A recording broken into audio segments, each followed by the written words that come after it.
Hello and welcome to the Wow Show, an hour full of stories from and for truck drivers on the road. We're going to have fun saying thank you for who you are and what you do as drivers. And we're going to talk to some people who know their stuff so that we can learn more. My name is David Binyachak. I'm your host. Let's get started.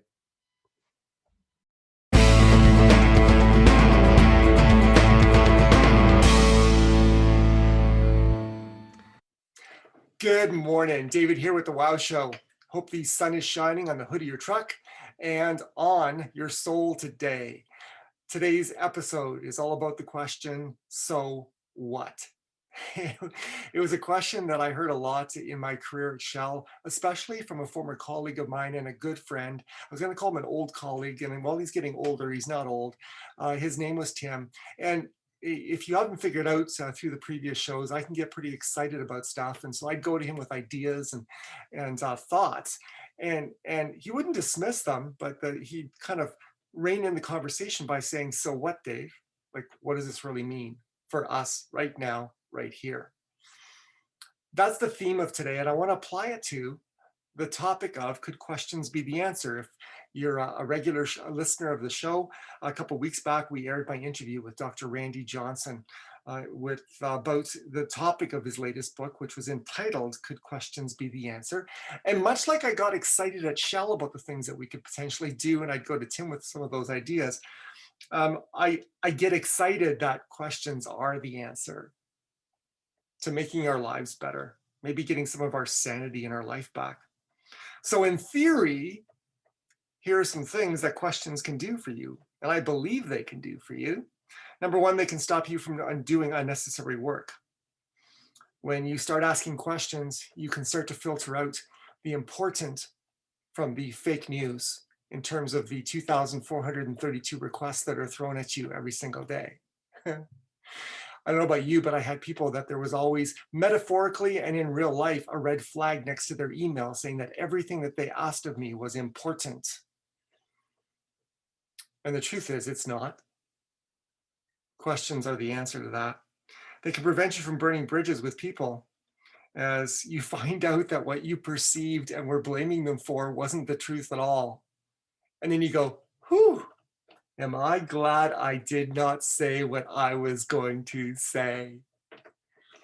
You know, I believe, I don't have firm statistics because hindsight is 2020 and you're not going to get hindsight in a lot of these things, but I believe over half of the relationships that get torn apart, both in our personal lives, in our corporate lives and business lives, never needed to be. They were torn apart because people ran with misunderstandings and never questioned them. Could questions be the answer to that? Number three, we stop taking other actions personally as you see the reason behind them. For sometimes with some people, their actions may be viewed as threatening, their actions may be viewed as appropriate, and in fact, they may be threatening and they may be inappropriate, but you find a better path to resolution as you stop taking it personally and realize that they're not a bully, they're insecure. And there are a lot of things in their environment that are causing the actions, and it's really nothing to do with you. Questions could be the answer to that. It attracts people to your life because you're a good listener. Do you know what? One of my sales mentors, Dominic Rapazzo, who I worked with at Shell Canada, an amazing man down in Stony Creek, Ontario. He was all uber successful in his role, President's Club, many, many years, because he knew how to listen. As a salesperson, when you listen, you can figure out what the customer really wants. Yeah, they were coming to us for oil, but customer needs go way past that. They're coming to you for transport and getting their load from one place to another, but customer needs vary from customer to customer, and they're way more than that. And you're never going to find out what they are. You may think you know what they are, but surprise, questions unveil different answers. And if you're the only company asking those questions, you're the company that's going to get the business. I believe that it's going to deepen the level of your relationships, both corporately and personally, as you get to know people better through questions. You're not satisfied with surface relationships, relationships that go deeper. And by the way, it still is who you know. And you can't know somebody unless they're talk at 200 miles a minute and don't stop. You normally don't know someone unless you ask them questions. You're going to increase your levels of customer service to your customers as you find out what their expectations are and deliver on them. Much the same as sales. What your clients are looking for are different. Yes, they're looking for a transport company, they're looking for a carrier, and most of the time they're looking for on time and safe delivery of their goods. But past the business needs, there are personal needs that your purchaser has. And in my experience in Shell, it might have been, I need oil from a company, I need diesel from a company, but I really need a company that has someone available to talk to when I need to talk. And for other companies and the purchaser, it was, you know what, I need a company where I don't have to talk to someone. When I need to get something done, I can just send a text or send an email or submit an internet request. We're all different. It's a beautiful world full of completely different people with completely different needs, and you're not going to know what they are unless you ask questions.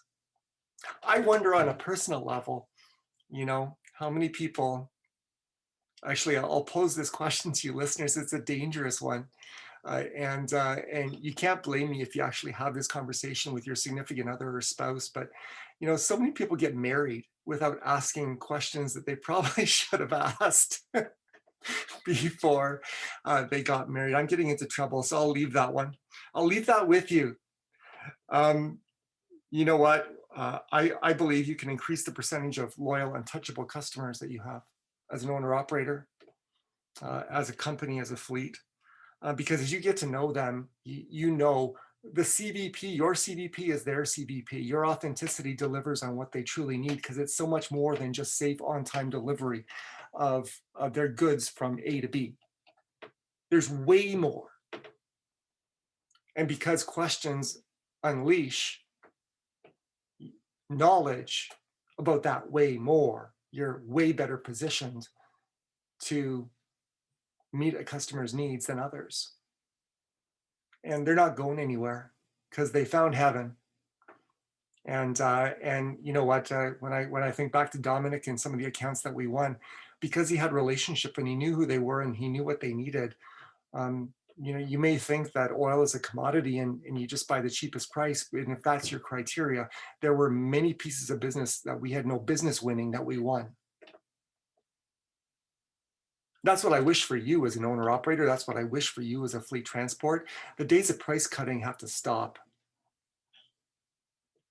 You see, one of the things that I get passionate about is that when you start to ask questions and you unleash some of these benefits, you become valuable. The best way to become valuable is to provide value, but value is different to every single person, and only questions can unleash that. But hey, that's just in theory. So what we did is, and I want to thank Kimberly, and I want to thank Jim from Sharp Transportation. I want to thank Seema, and I want to thank Dallas from Day and Ross Transportation. We put it to the test with 4 real people from real companies leading real lives in transport. Seema and Dallas at Day and Ross are recruiters. Jim is a backhaul specialist at Sharp Transportation. And Kimberly, who you've seen on the show before, is the PR person and marketing person for Sharp. We brought Randy back. He was gracious enough to come back, and we had a conversation, and that's going to be the focus of today's show, around, so what? Dave, you get excited about all these things, but maybe you don't see that. Maybe when I was talking, you're going like, what were you on? So we want to test it. And it was a really cool hour conversation with 4 great people in this great industry called transportation. And so what I want to do now is play that for you. And when we come back, let's review the so what of the major points that were kind of uncovered during our discussions. So here we go. We're going to let you in on this test group to talk about, really, are questions really the answer for people in transport? Here we go. Hey, Canada, it's David here with the WOW Show. It's going to be a great episode today. Our topic today, and actually it's going to be a working topic because I've got a power panel with me on the show today, is could questions be the answer in transport? Could they be the answer for reducing stress? Could they be the answer for better recruitment of drivers? Could they be the answer for better interdepartmental relationships? Could they be the answer for peace? And that's what we're going to dive into today. I've got a really cool power panel with me. The author of the book, Could Questions Be the Answer, is with us, and he's to my left, Dr. Randy Johnson. Randy, why don't you spend a couple minutes or just a little bit, tell us about yourself? Sure. So I've been a psychologist for over 30 years and have been in private practice for the last 15 to probably 18 years. And so we run a clinic here in Calgary with about 7 other psychologists and counselors. And it's been a very enjoyable journey in terms of working with people, walking with people, kind of listening to their stories. I was reflecting on this a while back that, when I was in grade 3 and grade 4, I was reading autobiographies. They were my favorite books. And here I am, I hear people's stories day in and day out. And it really is quite amazing where people have come from and how they've overcome, or even just what is their journey. It's been a really fascinating career to be a part of. I like it. So confession, I've sat on his counseling couch. And the good news is, due to private or clients, what is that? Confidentiality. Yeah. He can't say a thing, which is awesome. David who? So you can try to pry it out of them, but he's under client confidentiality agreement. So that's good. And now let's go to our power panel. Dallas, you're coming to us from the Maritimes, which is such a sweet part of our country. I love the spirit of Maritimers. You're with Dan Ross Transportation. Introduce yourself fully, what you do in terms of your daytime job with Dan Ross. All right, so I am the Atlantic field recruiter for Dan Ross. So I look after hiring owner-operators out of New Brunswick, Nova Scotia, Prince Edward Island, and Newfoundland and Labrador. I am working from home due to COVID, but my office is in Heartland, New Brunswick. And yeah, I've been in the recruiting for about a year, but it's a really exciting environment and I love what I do.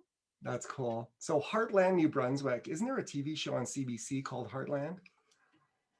There is, but this Heartland is spelled H-A-R-T, not like your heart. How many people work out of the Heartland office?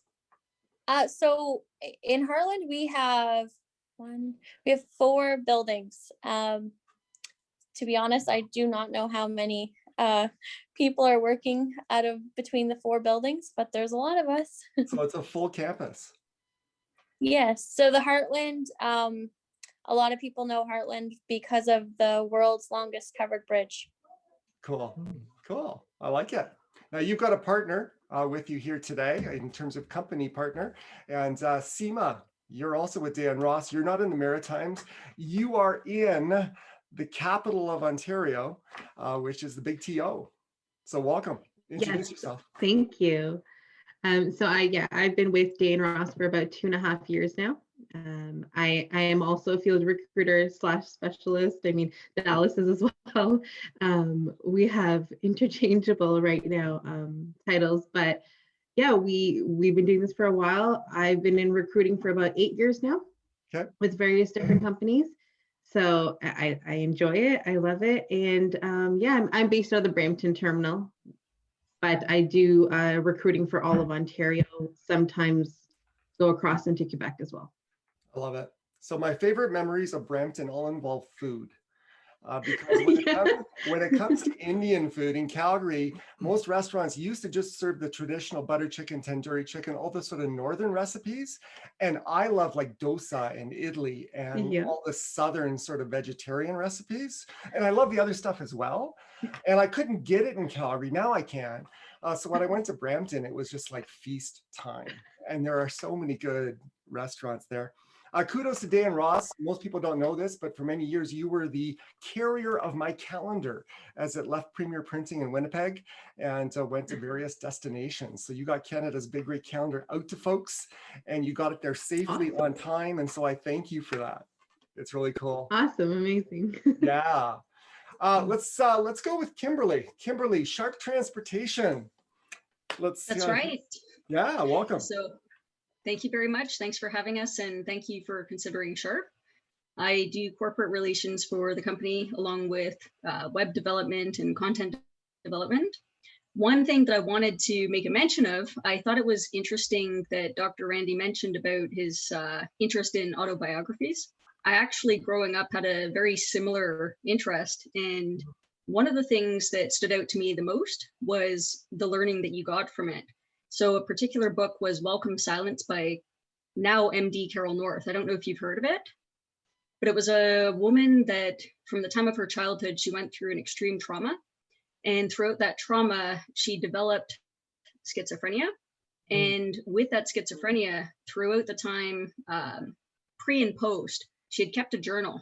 And it's really interesting because she ended up making it into the medical field, and she graduated and, as I mentioned, became an MD.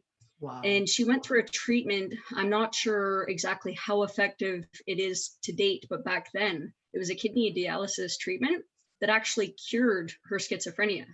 Wow. So given your background in psychology, Yeah. I would imagine that that would be something of interest to you as well. Very But if you're still interested in autobiographies, I highly recommend Welcome Silence. Again, that's MD Carol North. Cool. I love it. Got Thank it you. down. Thank you, Kimberly. I don't want to skip ahead to the part of the show where we talk about, you know, the topic of the questions to be answered. But when That's right. when you mention trauma, Yes. here's what I've discovered. Companies across a number of industries, this is not just transport, don't recognize trauma for their employees. And subsequently they have EAP programs, and they might, you know, tell people that they're welcome to go for assistance if they need it, but most people don't know they need assistance. That's right. These effects of trauma just, you know, you don't one day just wake up in depression. It's a step by step by step by step by step. And so I don't know if we're going to delve into it, but I just want to say for trucking companies, you should be, you know, there should be a way to ask questions of drivers after every incident that might be traumatic for them, in a way that, you know, even if it just allows them to get it out Right. instead of keeping it in. That's You know, powerful. I mean, I used to do what they call critical incident stress debriefing. So you go to a traumatic experience, whether it's a suicide in the shop or whatever, and the sooner you debrief what the incident was all about and who's involved and how they were impacted, the less they carried over time. Yeah. So getting it out and getting some help Yeah. more immediately really resolve things much more long term. So the challenge to transport companies is to replace hope they do it with expect them to do it. There's a big difference between the two. When we hope they do it, a lot of things in our own lives, there's been times where I should have reached out for help that I didn't. Right. There were barriers for me doing that. And the more that companies can replace hope to with expect to, and they start to see action and, you know, things happening, then Right. great things happen. Because I don't think the general public realizes how much trauma drivers are experiencing. You wouldn't associate truck driving with trauma, but I've heard their stories, and you know, it's prevalent out there, and they need help. They need our help. Jim, Sharp Transportation, welcome. Sure. Thank you. Thank you. Yeah, I've been in the industry for over 35 years, and that's just so I don't have to mention my age. And I worked with Sharp a number of years, and we've been through many things and many situations together with Sean, and Kimberly has been with the company for a while now, and she's been a great addition to what we're trying to do and accomplish here. And it really is a good place to work. It's a very professional atmosphere. The owner is very much in touch with everything that's going on, and I've enjoyed working here with Sean and the rest of the group that we have here. We got a great team. And our drivers are bar none, probably the best drivers that we have out there. And I don't mean that in a personal sort of way. I mean, these are just a really good group of people to work here. I like it. I like it. So Jim, I mean, title of recruiter and title of public relations, those are easy to understand. You're a backhauler, which many people may not understand the scope of that role. Can you explain your role a little bit? Well, currently, yeah, I look after any trucks that are heading out of our terminals that we're looking for loads that are coming back. Oftentimes we're actually looking for loads to get to the loads coming back, which is a very good scenario to be in, especially in this industry today. But yeah, I mean, it's all about planning, and it's, we get back to the idea of what's most important in transportation, and that's communication. Yes. And it's daily, it's minute by minute. I mean, it's there's so many things that you have to stay on top of in order to make sure that the information flows correctly, right? Yeah, no, I like that. And when you said what's important is communication, I saw Randy's heart just flitter there for a second, because that's the main theme behind this particular book. And questions are an often overlooked part of communication. We often learn how to tell people stuff, but we frequently forget to ask people stuff. So let's get into this. And I want to start with two things. Number one, allow Randy to talk about the book, the reason behind the book. And then I'm going to share a little bit on just having been part of transport and serving you guys for 30 years in various capacities, whether it's in oil and gas or photography, and now this radio show.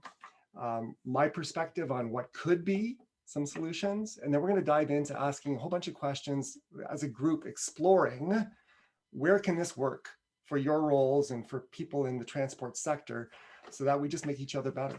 And that'll be good. So Randy, could questions be the answer? Talk to us. Of course it could. So a couple of reasons for writing this book is probably first and foremost, as I was growing up, my brother, who is a year older than me, I have three brothers, but the one who's a year older than me, he's the one that was born with the gift of gab. So he would usually speak on my behalf. So I learned how to listen, because how do you talk over somebody who talks louder and is older? You have to respect them and give them their due, right? Mhm. So that's where I probably learned to listen. At least that's part of it. And so that part, but also just the very nature, I guess, of who I am is one who wants to understand and know people in a way that is more personal.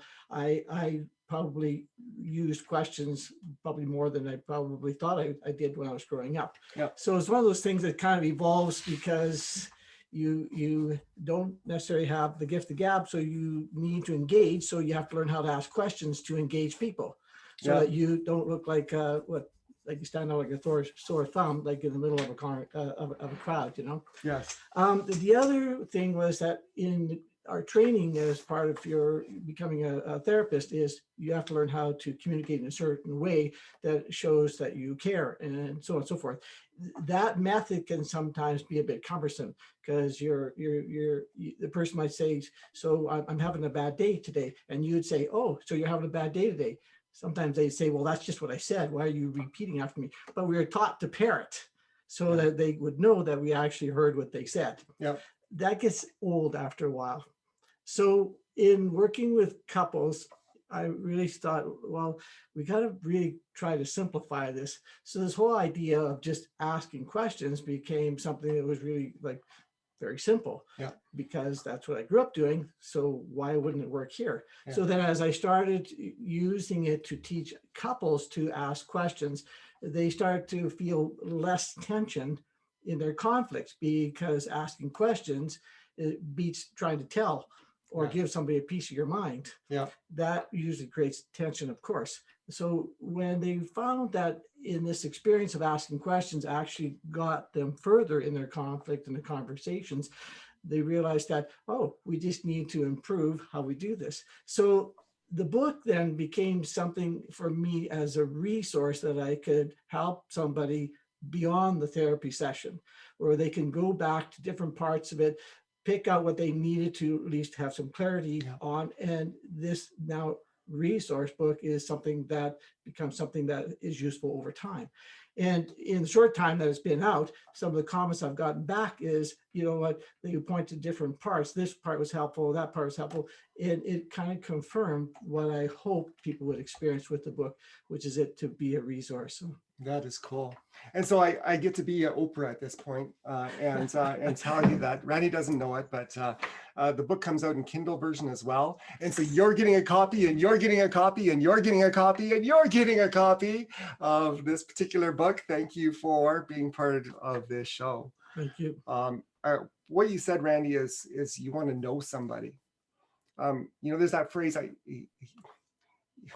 it still is who you know. And I think that's, you know, the issues that many transport companies fall into. I want to pay tribute to a good friend of mine who passed away. It'll be a year, May 19th. Gary Hare, he ran a transport company here in Calgary, a reefer company that did Alberta down to California and back. And he built a company up from nothing to 30 drivers. But he said, Dave, I could have gone a lot bigger. And I didn't want it because after 30 drivers, I wouldn't know my drivers. And that's not a shove in saying every transport company should be less than 30, but it's just, you know what, we talk about driver shortage. Gary never, ever had a driver shortage. Like, he had people lining up, waiting for, you know, someone to retire or someone to, you know, go to Mexico or someone to do something so they could fill that spot. There's power in knowing people, and we don't know people until we ask questions. And so you know, as we come up to the 1-year anniversary, for those that are listening who knew Gary Hare, you knew the gentleman and knew the extreme talented man that he was. And so just a tribute to him. But let's talk about this for transport. And I'm going to bring just a little slide up here I'm going to share with you based on my experience, and then we're going to get to you in terms of exploring what it can mean. Let's go here. Can you all see that? Yes. Yep. It's kind of a framework that I use for the leadership coaching that I talk about, but I really want to talk about the top right-hand corner and that burger, because the opportunity today and the opportunity for questions is the pursuit of common sense. Now, if I asked each of you, could you use more of it in your office and more of it in your relationships? The answer would be Yeah. yeah. Because when we don't, yeah, because when we don't see it, or we get frustrated, and it tears out relationships, and it pits people against each other. And when relationships in any company are not healthy, it takes away from productivity. It takes away from results. It impacts every single part of your business. So I just want to set up our discussions today by saying that when any two people come together, and so as recruiters, Seema and Dallas, when you meet someone that you've never met before, you both walk into that conversation with what I call uncommon sense. What you Yeah. what you expect in any given situation will be different because it's molded by your past. It's molded by your culture. It's molded by your family. It's molded by your work and life experiences. It's molded by the pains in your life. It's molded by the triumphs in your life. Your life has taught you what to expect to be done in any given situation. And if that's not communicated between two people, then very innocently, people will do things that make you go, oh. It's true. And we fall into the trap of blaming them when really it shouldn't be personal, it's environmental. And questions can start to change that. And so when I look at this, I see two goals for today, both an increase in productivity and an increase in relationships, better relationships. When I think of productivity, there's the obvious one, right? It's like first time right, next time better. So first time right, when you learn to ask questions at the end of a conversation, even when you don't think you should have to. See, here's what I want to get into, people. There are circumstances in my life where I've gotten into trouble, including this morning with Seema, where I was certain about something and I didn't have any clue to ask a question, but now that that experience kind of reminded me that I should, with someone that's new to me, even though I don't think it should be part of my process. And here was the conversation. Seema said, has Dallas contacted you yet? And I said, no, she hasn't yet. And that's fine. I'm sure she'll call me. Or I said, I'm sure he'll call me. Because the moment she said Dallas, there was no doubt in my mind. And then I went on to say something really embarrassing, which was Seema, like, okay, so you're in, you're working out of your home, so I'm sure that Dallas is not your husband and like working next to you at home, and like I just dug a deeper grave. And then Seema was so gracious. She says, well, and I was like, oops. But the truth is, in our everyday to day, some people don't act so graciously when we make mistakes like that. And so, you know what? First time right.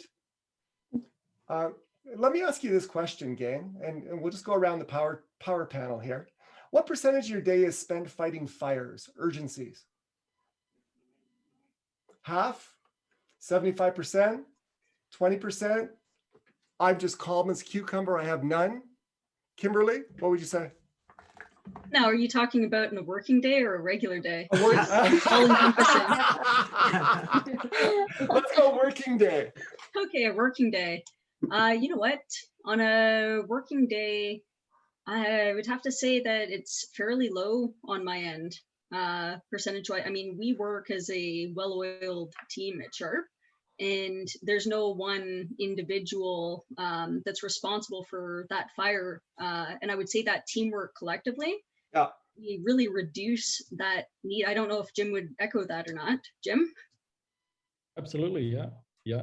It's as far as what everybody sees outside of what we do in a day, that I could certainly see that it would appear that nothing goes wrong. We always have a great day and everything runs at 100%. But operations is a completely different animal, but it does run as smooth as possible with the team that we've got, because we get back to the idea of communication. Right. We get back to the idea that we get along really well. We all have a good understanding of what each of us need and the expectations throughout the day, and that really does help move things along and help us to overcome situations as they come up. That's cool. I love it. And so you've learned the lesson. In day to day, as things go wrong, if you're working as a team, what you do is you inquire before you accuse. 100%, yeah. And on top of that, I would say that we also tend to take a step back and assess everything before deciding on a response. So we're more responsive than we are reactive when it comes to situations in crisis. I like that. Yeah, inquiry is a response, accusation is a reaction. Mm-hmm. And so I love that. Now, research shows, this was like 10 years ago, so it may have changed. But in North America, the average manager spends 80% of their day fighting fires. And fires are caused by when we were not clear, either because we weren't clear and we didn't ask the question, or we thought we were clear and didn't ask the question.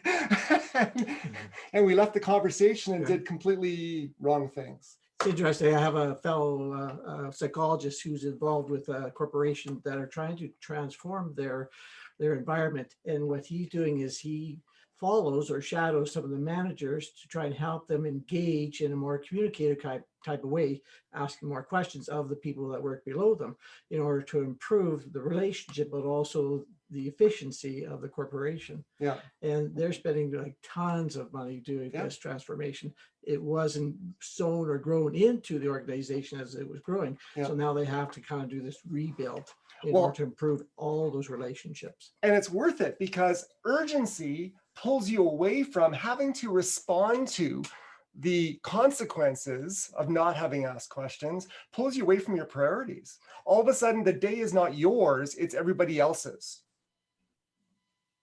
Yeah, Kimberly. To add to that point, actually, when you're talking about questions, it's not just about asking others the question, but asking yourself as well. Because a lot of those times when you're looking at those fires, right, you have to take into consideration, especially if you're in a management or leadership position, is Yeah. this a perceived fire or an imposed fire, Yes. right? So sometimes it's not quite as extreme as we make it out to be, right? I love it. So you just drew the distinction between a real urgency and emotional urgency. That's right. And that is an awesome distinction to draw. And I'll give you this example, and I'll let Randy comment on it as well. Is that, you know, I remember being at Shell and we were delivering lubricants to this manufacturer who, if they ever ran out, that was like doomsday. And because their manufacturing process, if their line stopped, it was like hundreds of thousands of dollars in cost, and they were going to come to us with an invoice. So I had an interest as well, but here was the scoop. My plant phoned me and said there were issues at the plant and that their delivery was going to be late. I started to panic because I pictured getting fired as, you know, you walk out the door and just all these scenarios went up in my head. And here's, out of that panic, what I did is I started to phone couriers. And in my mind, arranged to be the superhero at making sure that it got there on time. And the cost was going to be, it was possible, but the cost was going to be like $3,000, $5,000. These are big containers. And to get it overnight from where it was going to where it was going was going to cost a huge amount of money. But I was ready to do it. And then I don't know where it came from, but this little voice in my head said, Dave, just phone them and confess. And put them in control with a question. And so I called the guy and I said, I forget what his name, it's been a while, I'm getting old. But let's say his name was Ron. I said, Ron, confession, our plant's having troubles. You know, as is, your shipment's gonna be, you know, a few days late. Is that an issue to you? Because if it is, I'm willing to courier it to you. Like if you need it by tomorrow, I do not want you to run out. We will do what it takes to make sure that you are sufficiently supplied. What would you like me to do? That's scary sometimes, Randy, putting someone else in control. Yeah, yeah. You have to have considered that before you do it. You pull the trigger on that question. Yeah, Am I really willing that's to Kimberly's give point. my, Think give about my it. power away? Yeah. Yeah, absolutely. And so he did what people have done in 99.9% of cases when I've given them control, knowing the two options or three options. They've been nice to me. And he said, Dave, that's off. Thank you for that call. Like I got brownie points. And he says, you know what? We're amply supplied, even if it got here a week from now, you know, like next Friday, we're okay with that. So as long as you make sure it gets here by next Friday, we're absolutely okay. And I hung up the phone and it was like, whew. Yeah. Do you know the price of a phone call? the price of a phone call? And do you know, we talked about knowing people. Do you know what the customer knew? He knew I cared. Yep, exactly. So there's this term in psychology we call metacognition or metacommunication. So when I think about what I'm thinking, or if I think about what I want to communicate, then it gives me time to actually think about what I really want to say and how I want to communicate that. Yeah. Otherwise, we have what we call in our head predictor neurons. Like when you go to your car, you don't have to think about how to run that thing. It's all automatic. It saves you time. It saves you energy. Yeah. But in other situations, we will take a historical experience and try to apply it to a new experience. And that's sometimes where we fail because what we did before doesn't necessarily work in fit the new one. in the new situation. Yeah. And if we don't think about that, will this fit in this situation? If we don't stop and think about that, then we're going to have some miscommunication going on. Yeah. So I want to make one point to that thing is that here's an important time to ask a question. I had to pre-think and think about all the possible solutions. The truth is, Jim, you're awesome. Seema, you're awesome. Dallas, you're awesome. Kimberly, you're awesome. But you by yourself or me by myself, I only see a portion of the world and possibility. It's really cool, to Randy's point, when we step back and we're having to react and try to move from reaction to response, that we involve other people and say, what have you done? I'm new to this. This ties together with your point earlier about common sense. Yeah. And that is, it takes the group of people to have common sense, because you can't come at it with all of the information, to be able to make that educated decision. Yeah. Yeah. And so, managing emotional emergency is going to save you time. It's going to save you money. And it's actually going to build relationships with your clients, with your drivers, with whoever that you happen to be dealing with in your roles. And I'm going to make one last point, and then we're going to get into some of your situations. I just want to talk about the possible benefit and the prize here for relationships and people. I just want to say this is that, common sense is just the same expectation in a situation. And my rule is this: people are happy when they get what they expect. So customer satisfaction is driven by customers consistently getting what they expected to get. Here's the rub, and I'm going to challenge, the transport companies that are listening to this. Too many companies try to improve customer satisfaction by killing themselves trying to be perfect. And sometimes, while the pursuit of excellence is a noble and good thing, I'm not knocking it, sometimes it's a no-win situation. You will be better spending your time better communicating with your customer what they can expect. And we call that managing your customers' expectations. Yeah. Very good. And then the stress is off. You don't have to, I'm not perfect at what I do. And isn't it cool when you spend a day where the customer doesn't expect you to be perfect, but yeah, you are great at what you do. And that's just a great environment to work in. Randy, any comments? No, that's very good. The expectations in relationships are probably the number one killers, right? Yeah. If you don't know what the other person is expecting, you're going to have landmines like going off all over the place. So taking this idea of the question gets you really understanding, well, what am I walking into? Before I go there and either put my expectations on or just act as if I don't care about what they are expecting. Yeah. And just for example, so when I meet with a couple, I ask them, okay, what are you expecting from this therapy?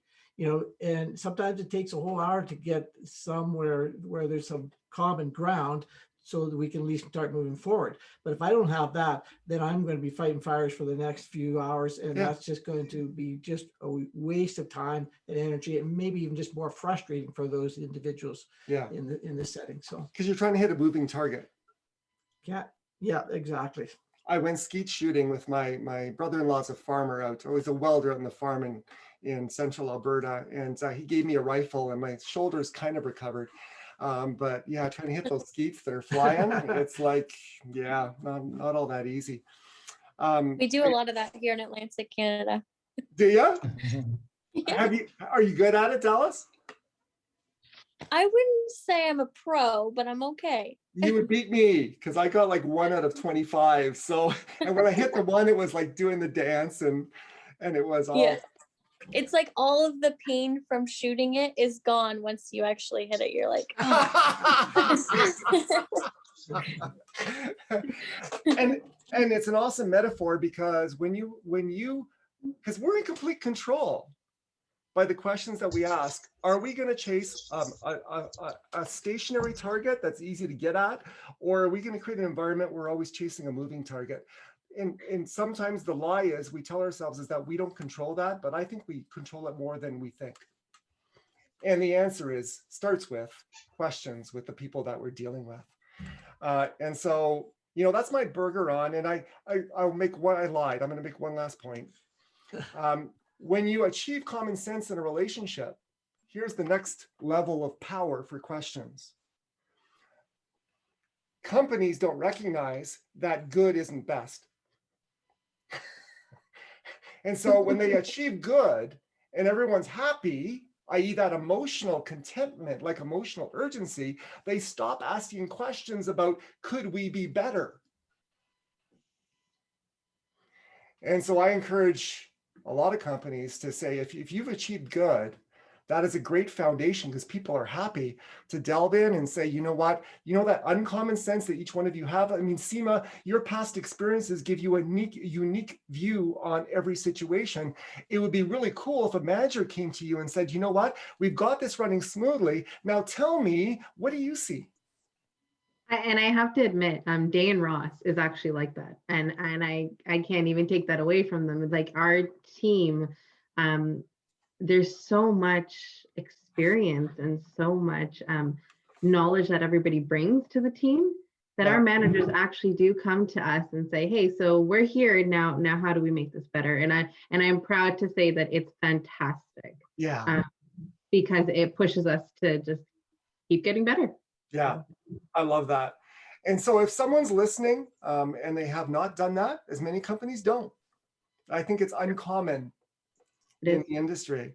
As you're jotting it down, don't just make it a hope to, make it part of your process. Schedule. When an employee is your year anniversary, sit them down, like make it a part of what you do, make it a part of your environment and gain the benefit of it. Because how did it make you feel when they came to you for your advice?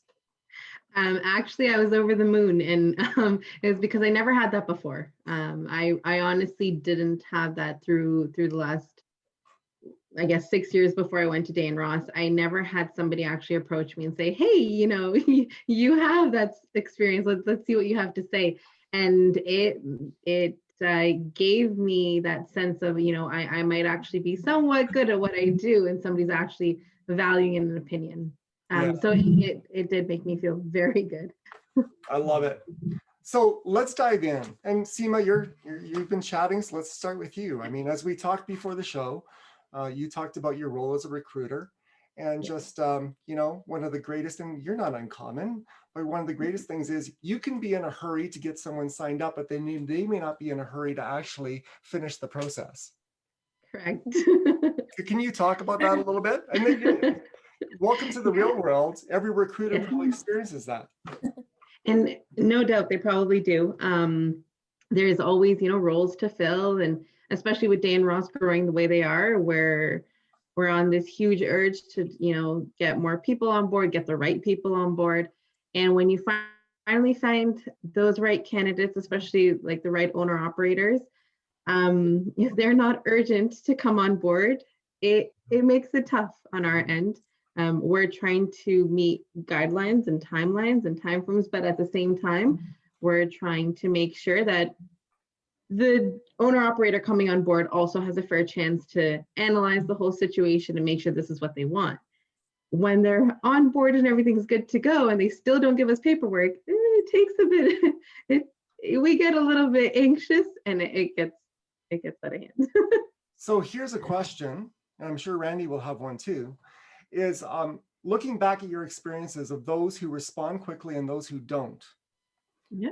Are there some common signs that There are. you know whether they're going to respond or they're not going to respond? There are. Usually if the candidate is urgent to come on board and all paperwork is submitted right away, we're quite confident that everything will run smoothly and they will respond and they will do well. Most of the time, if the candidate is taking their time, and I mean unreasonable time, not just, here's a couple weeks, they're either thinking about a different position or they're not going to come on board. There's always those signs, and through experience, that's usually what it comes down to. And has it resulted in you reconsidering the offer in any cases, given that it's pointing to the fact that they may not be loyal? And you've got pain because I need drivers. So to some degree, we have pain. I mean, we're growing, so that's the best part. Where if we're growing, at least we have the choice on who we're going to deal with. But yes, it does come down to reconsidering sometimes, because if they're not urgent to come on board, or they're taking their time to come on board, are they going to be able to do the job that we actually need them to do? Yeah. Because a lot of the job in the transportation industry, we need people to be on time. We need to be punctual. They need to meet certain requirements. And if they're not, it might consider us to reconsider. So I love what you're driving out, and it's been true in my life. When I'm not certain about a decision, I thought I was, but all of a sudden circumstances are changing and not responding. In your case, the good question to ask is, what does the data of my past tell me about the likelihood of the future? And so looking back and saying, in 9 out of 10 of the circumstances where I've gone through this road, here's what's happened. That's pretty solid data. If it was just one and you really weren't, you still, you might go, but when 99 people are telling you the same thing, and you just, to Kimberly's point, dare ask yourself that question, what is the data of my past help me tell me about what the likelihood outcome is here? How will that drive my decision? I think it's powerful. Randy? No, that's true. And that's, I mean, everybody after, I mean, the issue here is that what we want, Yeah. we inject it into the situation to make up for the deficit of what the person isn't bringing. Yeah. So our desire to fight the fire or whatever, we now kind of like overlook some of these situations because we think we can make up for what they don't have. So we'll just stay on them, make sure they get the paperwork, or we're going to follow up more frequently, or all these different things that we do to try and make up because we want to get this need met. And so the need drives rather than the real issue, which is to get good, effective help. That's like a girl who looks at a guy who she really likes the looks of and decides she can save him. Oh, David. And it usually doesn't end up well. I'm not saying anything. You can hang on that one. No, but like, and that's the point of this No, in general in life, right? You see these it's true. relationships where someone Yeah. decides they can save someone. Yeah. Because again, it's they're reading into what they hope for Yeah. and not seeing what actually is. Yeah. All right. So Jim, we were talking in advance, and you when you work, typically you're not the sole decision maker. So you work with a bunch of decision makers in the process. Talk about your daily situation and what you've learned, questions you have. Go for it. Yeah, it's, I mean, everything that we do affects the other person. So what we're trying to do, and you become almost osmosis after a while, you start to understand each other, you get a much better idea of what their expectations are and what's going to work best for them. So ideally, if you're not sure, again, you ask the questions, if this happens, this is what the outcome is going to be. How is that going to affect you? And what does that look like to the customer at the end of the day? So you really have to measure those out and come up with the best possible solution and try to achieve that. Yes. I like what you just said, Jim. I think, the sheet that I showed you, we build a house, right? And the walls are expectations and consequences. And in a multiple group situation where you can use questions to drive clear expectations and clear consequences.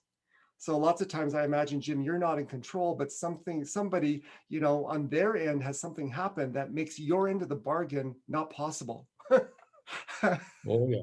Yeah, those happen all the time. Yeah, you have to, you get over those hurdles. And again, the earlier you find out about those situations, the better off you are, because, in your situation, as you were talking about, the truck's going to be late. You call the customer to let them know. In my case, if I know early enough, there's all kinds of things I can do a lot more with 10 hours than I can with a half an hour. You know what I mean? So. Can I just talk about just the power of front end questioning to determine this uncommon sense and derive at some common sense? When we do it up front before there's any emotional heat because someone's messed up or there's a crisis, we can stay friends. And then when we do enter the fire, we can still hold hands and we know how to work together in the fire. When you don't ask those questions up front, if Jim doesn't work with his clients and his customers and the driver and everyone that's involved, and nobody knows who's responsible for what and what the consequences of someone not meeting their end of the bargain are, the unfortunate part is it'll pit people against each other as they begin to blame. That's not good for your client relationships. That's not good for your driver relations. That's not good for a whole bunch of things. And just those questions up front can set an environment where, you know, if I mess up, I know that I'm going to get what I get when I get it. And I can't blame Randy as much as I'd like to. It doesn't mean I'm happy, but I can only look at myself. Yep. So I usually tell everybody that there's only two systems in the world, fear and love. Okay, either something's driven by fear or it's driven by love and care. So when people are maybe failing at what they're supposed to accomplish, there's often a fear that they are not addressing or not even aware of. And therefore they're going to continue to fail because they can't see this and or can't address it. Yeah. And so one of the other things that we are afraid of is accountability. So when we start asking a person some like, how come, can you explain, or can you like help me understand this? It's only sometimes creating more fear in that individual, even though you just want the truth. You care about getting the truth and getting these things resolved, but you're only evoking more fear reaction, which causes that person just to hunker down more because they don't want to get exposed.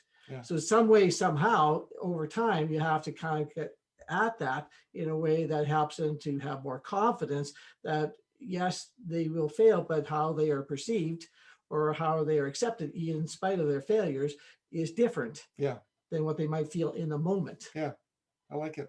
And some of those anchoring kinds of conversations that happen, not because there's a task, but just because you've spent time in the coffee room or on the floor, just having a chat, are those kinds of experiences that will help you with the firefighting experiences. Yeah, I like that. That's some really good advice. Really good advice. Dallas, let's talk about your day-to-day. You're a recruiter as well. What are some common situations that kind of become stressful, and given our conversations already, that you run into that questions might be able to help? Yeah, for me, I think Seema and I, we definitely relate in regards to what we deal with on a day-to-day basis. But I guess any of the issues that I deal with, it really does often go back to that communication. And like when I'm talking to an owner operator for the first time, like I want to lay it all out there. I don't want to waste my own time, but I don't want to waste anybody else's time. So it's really important to me to go through our process and go through what our expectations are, and to learn what their expectations may be as well. Yes. It's important to know, like, and to keep in mind that, be aware of your audience. Like, I'm asking these drivers or owner operators questions that they may not know the answer to, or they just, they're not sure. It's the same as if they were to ask me a question about driving a truck. I really wouldn't know the answer because that's not my my profession. But educating myself and educating others around me and keeping that open line of communication is key to my day-to-day, and just improving that every day. I love what you just said, because it points to the barriers to asking questions. In my life, one of the barriers is pride. Because I work for the oil company, I should know everything about oil. These false pressures that we put on ourselves. And when we can actually come into the conversation and be more realistic and use questions to say, we're going to learn about each other, because I don't know everything about this and you don't know everything. When you set those expectations and create that environment, then all of a sudden it puts them at ease, it puts you at ease, and it just facilitates. Some environments, there are some companies where employees have been taught never, ever, ever to ask questions. Not that that was ever a command or something that was sent out in an email or a memo, but because they just didn't feel comfortable. Yep. Kimberly, what are, like, as you've seen people, you're a great observer of human behavior as well. What are some of the barriers that prevent people from asking questions? I would have to say, and not to come across harsh, but, you know, a lot of the time it can be a little bit about a lack of empathy. and a little bit about self-entitlement, right? Mhm. Because often when we're not considering the other side or the other perspective, I mean, look at a customer scenario in a store, period, right? Yeah. The customer's always right mentality, right? Yeah. So, you know, you've got that one-sided view instead of necessarily looking at alternative circumstances and things like that. Sometimes, you know, in today's society where we've got so much information coming in, so much screen time, we've lost that sense of curiosity as well. We've lost that sense of dead space to kind of give our brains that capacity to, you know, sit and think and learn and consider, right? Yeah. And it's one thing I see even now with my son. You know, he'll come to me and he'll say, I'm bored, right? If he doesn't have it, and he's an outdoor kid, he loves doing all sorts of active, but if he's at home, just inside the house, you know, he'll say, Yeah. I'm bored. And 9 out of 10 times, my response is, good, that's fantastic. Boredom is not your enemy, right? Boredom is an opportunity. So it's an opportunity to sit there and look around and actually think and have that space to grow, you know, as a person and also interpersonally, right? I think, you know, looking at some of the topics that we discussed, even down to something as simple. Okay, I don't want to be careful with how I word that, but you know, a situation like, let's say, take recruiting, right? Yeah. Or let's say any job interview, right? Mhm. So when we're looking at the situation as the interviewee, right? So you're there to be hired. So thinking in advance about the questions that you would ask to get the information that you need in order to make that decision, right? Mhm. So rather than sitting back and waiting for things to be fed to you, right? Sitting back and thinking, okay, in advance, this is what I need to make a decision right away. So we're in a situation where, you know, we're not wasting each other's time, right? We're Right. considerate of each other's time and each other's resources. So I'm going to be proactive about what I'm thinking to, you know, gain or obtain out of this interview. And that goes both ways, right? Sometimes we can ask those questions more Yeah. to get more out of the person and get more of a commitment in advance, right? Yes. Yeah. So oftentimes, I would say when it comes to questions, it's just not as considered these days as perhaps it was in the past with less, I mean, back then there were considerably less distractions, right? Yes. You probably both remember the days where you'd leave your house, you'd go knock on a random door, say, hey, do you want to come out, right? And now everything is a lot more regimented and scheduled, and you know, we just don't give ourselves that space Yeah. in general, or necessarily that consideration for everyone else around us. Yeah. No, those are great comments, Kimberly. And you pointed to, and as we've got about 5 or 6 minutes left in the call, to respect your time, I just want to also comment. I'll get Randy to do a wrap up in a little bit here, but types of questions we can ask. And so, you know, with Jim, in your situation, when you've got a bunch of people that have different priorities and different working environments and are yet interconnected for an outcome, some of the great questions up front are, what happens when? Before it even happens. So to run Yeah. through, and you can't pre-anticipate everything, but what happens when? Talk about it when you're friends, so that when the fire happens, the plan just kicks in. And it actually draws people closer together than it tears them apart. And for driver recruiting questions, I love what you said, Kimberly.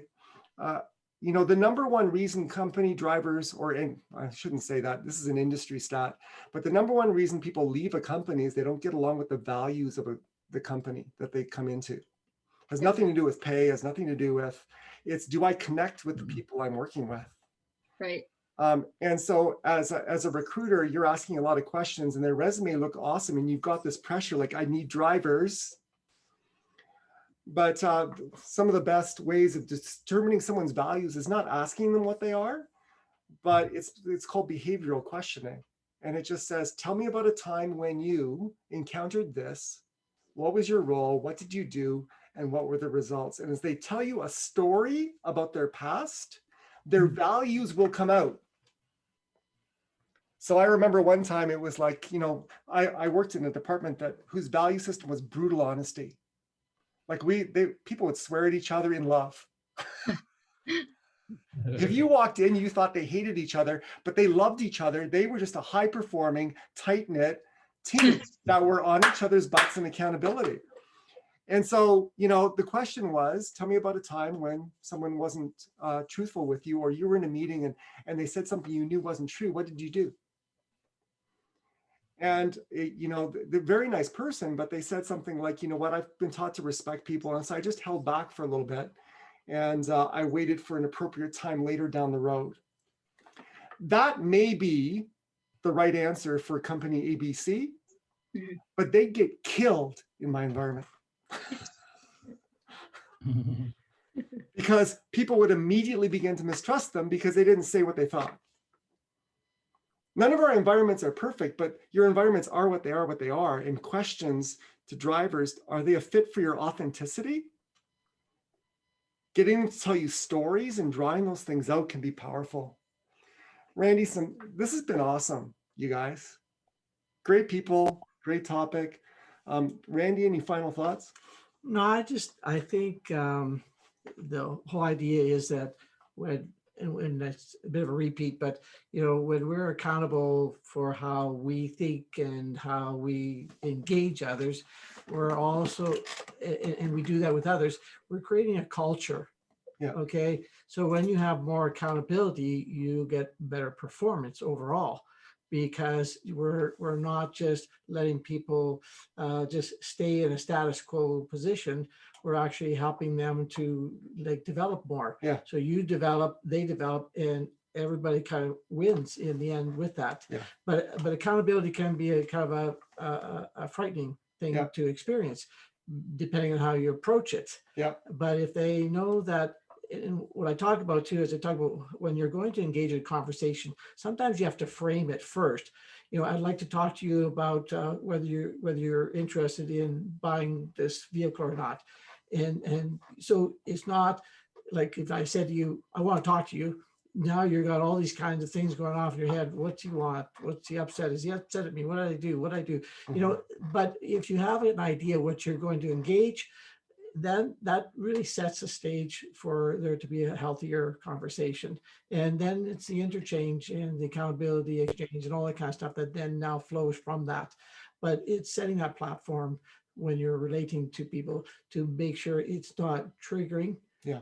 It's actually being more inviting. So Right. That's kind of what we try to encourage people to do. I love it. I have read the book. To Randy's earlier comment, he's not self-bloating. It is very practical, very succinct. Each chapter can be read on its own. So if you're looking for, it's not that you have to read the whole book to get the whole concept. And I'd encourage you four, you get it, you get it, you get it, you get it. Randy, if someone's interested in getting the book, where can they find it? Amazon, Kobo, Kindle, Barnes and Noble. I don't know where else, but there's supposed to be a lot more other ones. So Cool. I'm also sending out 2021 Wow Trucks calendar to each of you. So feel free to either hang it up in your wall or give it to someone who would love to have it in their wall in your company, or a nephew or whatever, somebody who loves trucks.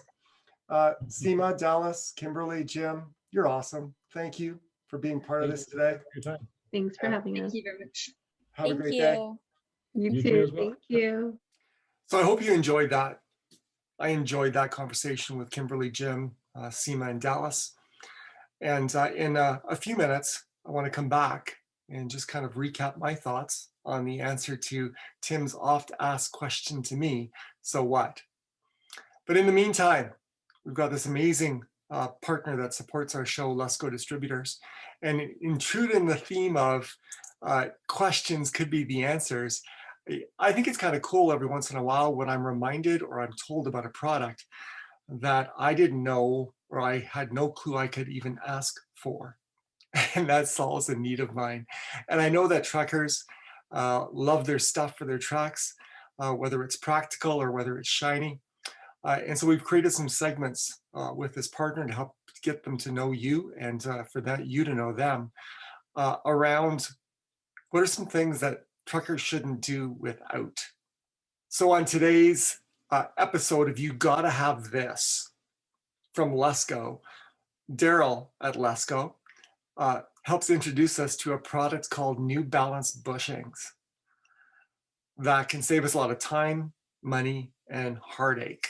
A simple answer to a common problem that people in transport face. So have a listen, and then when we come back from that, we're going to talk about so what.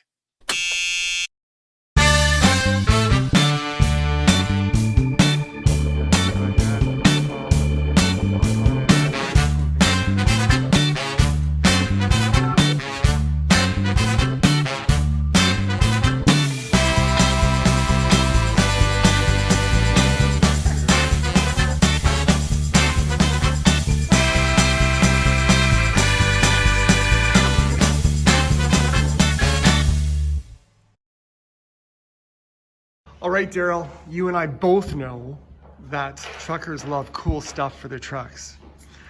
So show us some of your favorites, some things that drivers are loving these days, and what they can do with it. Go for it. Well, I think one of the things, Dave, is being a technician and for 28 years and probably 15 of those doing alignments. I wish there would have been a product like this out there when I was doing them. This is called True Balance. And what it is it's a bushing that you put onto the front studs, and it centers your brake drum and your wheel dead center to the center line of the spindle, so you don't have an out of balance condition. I sit back and think of the amount of times I balanced a wheel and put a lot of weight on because the brake drum wasn't centered to it. So this is one product that I strongly believe in.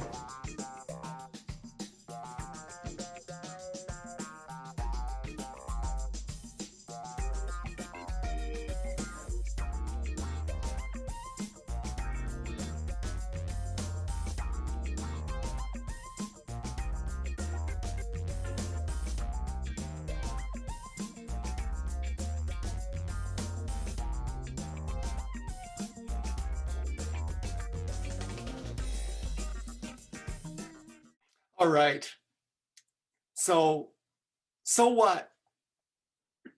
I was really happy with the discussion because what I got excited about, I think, bore out in the conversation with these people. And so as we conclude today's shows, I just want to look and see what are some of the questions that were worth asking when you're working in a career and living a life in transport. And so when I think back to Jim and his role as a backhauler, the question that seemed to be really valuable was to ask in advance, what happens if things go off the rails or off the highway, when, pardon the pun, in terms of, here's what we plan to do with multiple partners.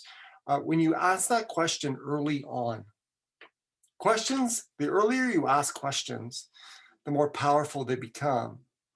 When you ask those questions early on, then you begin to set expectations for every situation. And the truth is, and the power is for you as a company or for you as a driver, an owner operator, even if you don't meet the original expectation, if you've asked the question, what if things go wrong? What is expected to be done? You will ultimately always meet your customers' expectations. And great customer service is provided when we consistently meet our customer expectation. The reality of life is they need to be managed. And so questions are the key to setting those things up. Huge lesson to be competitive, to develop your customer value proposition, to be relevant in the marketplace. I think it unleashes it. So thank you, Jim, for sharing your wisdom. When I think of our discussion with Seema at Dan Ross, the question is, what has life taught me? And so she talked about the fact that she looks back, and I asked her, are there some patterns that you see as a recruiter? If you're seeing patterns, and the question is, what have I learned? The next question is, have I learned from what I've learned, and have my behaviors changed? Or despite what life is teaching me, am I still hiring the same people that end up being short-term employees and affecting my retention numbers? Or do I have the audacity to learn from what life is teaching me, that these signals tend to mean that they're not going to be with us for long. So I'm going to use these signals to back away, even when I might be under pressure to need more drivers. I think back to a conversation with Mike Zellick that's going to air in a little bit. And he says you can do more with less if they're the right fit. You can do more with less. It adds to your competitiveness if these people are the right fit and people that want to be part of your organization. It's worth it. And so, Seema, thank you for being, open and honest about what you go through as a recruiter. And I think it's a powerful question for all recruiters to ask. And then I think of Dallas. And again, some cool openness around not always having the answers for the drivers that she's trying to recruit. And the great question in that role is, and this applies to recruiting in almost any role that you're in, who's the right person to answer this question? And acknowledging that it's not always ourselves. And as we involve community, we grow. And she talks about how she's grown in her role by bringing in the right people to answer those questions. And also, just being honest and using that to set expectations with the people you're dealing with, that I'm not perfect. If I don't have the answer, I will go get the answer for you. It's a truth that when someone tells me and is honest about what they don't know, I believe them for what they say they do know.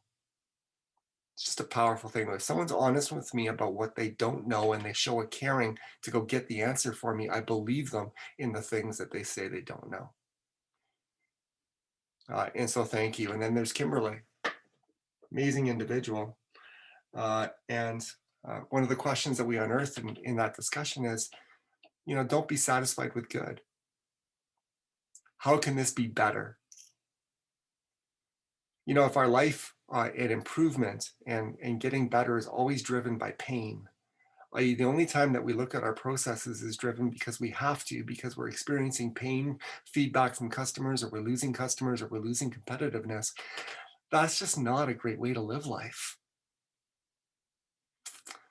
I think once a year, leaders in transport, managers in transport, supervisors in transport, owner-operators running your own business, once a year at least, you should sit back and go, even if things are going well, could they be better?